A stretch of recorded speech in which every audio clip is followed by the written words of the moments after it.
नमस्कार, आप देख रहे हैं चंद्रा टाइम्स न्यूज। सहरसा शहर में स्थित रेलवे फाटक अब स्थानीय लोगों के लिए एक बड़ी समस्या बनता जा रहा है। विशेष रूप से गंग जलाढाला हर दिन लंबा समय बंद रहने के कारण जाम की स्थिति उत्पन्न कर देता है। इस स्थिति से न केवल स्थानीय लोगों को परेशानी हो रही है, बल्कि पूरे शहर के यातायात पर भी नकारात्मक प्रभाव पड़ रहा है। गंग जलाढाला 24 घंटे में लगभग 8 घंटे तक बंद रहता है, जिससे हजारों लोग और वाहन चालकों को भारी कठिनाई का सामना करना पड़ता है।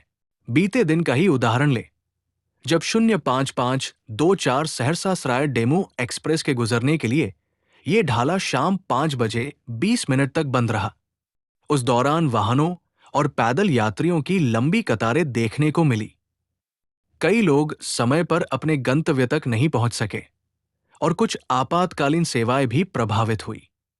स्थानीय लोगों का कहना है कि जनप्रतिनिधि हर चुनाव के दौरान ओवरब्रिज के निर्माण का वादा करते हैं, लेकिन चुनाव खत्म होते ही ये वादा भुला दिया जाता है।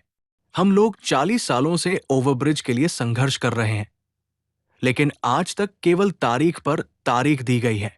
स्थानीय लोगों ने प्रशासन और जनप्रतिनिधियों से जल्द ओवरब्रिज के निर्माण कार्य को शुरू करने की अपील की है। उनका कहना है कि यदि अब भी इस पर ध्यान नहीं दिया गया तो समस्या और गंभीर हो जाएगी। सहरसा की ये स्थिति दर्शाती है कि आधुनिक भारत में बुनियादी ढांचे की कमी कैसे लोगों के जीवन को प्रभावित कर रही है। सवाल यह है कि क्या सरकार और प्रशासन इस दिशा में ठोस कदम उठाएंगे, या फिर सहरसा के लोग इसी तरह तारीख पर तारीख का इंतजार करते रहेंगे। सहरसा जिले में पर्यटन को बढ़ावा देने के लिए ग्लास ब्रिज की घोषणा के बाद लोगों में उत्साह तो है, लेकिन साथ ही ये सवाल भी उठने लगे हैं कि शहर में जाम की गंभीर समस्या को हल करने के लिए बंगाली ढाला पर ओवरब्रिज कब बनेगा।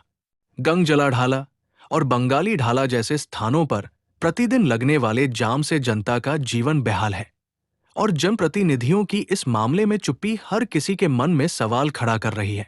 सहरसा में पर्यटन को बढ़ावा देने के लिए ग्लास ब्रिज बनाने की घोषणा एक सराहनीय कदम है।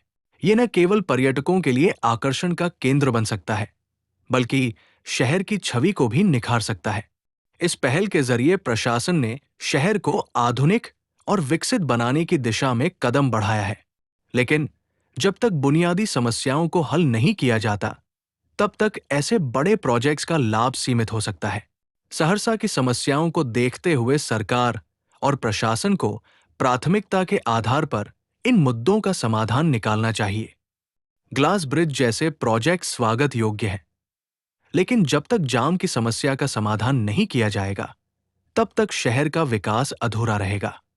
सवाल यह है कि क्या प्रशासन और जनप्रतिनिधि सहरसा के लोगों की इस बुनियादी समस्या को समझेंगे और जल्द से जल्द ओवरब्रिज निर्माण का कार्य शुरू करेंगे, या फिर ये मांग अगले चुनावी वादों में एक बार फिर खो जाएगी।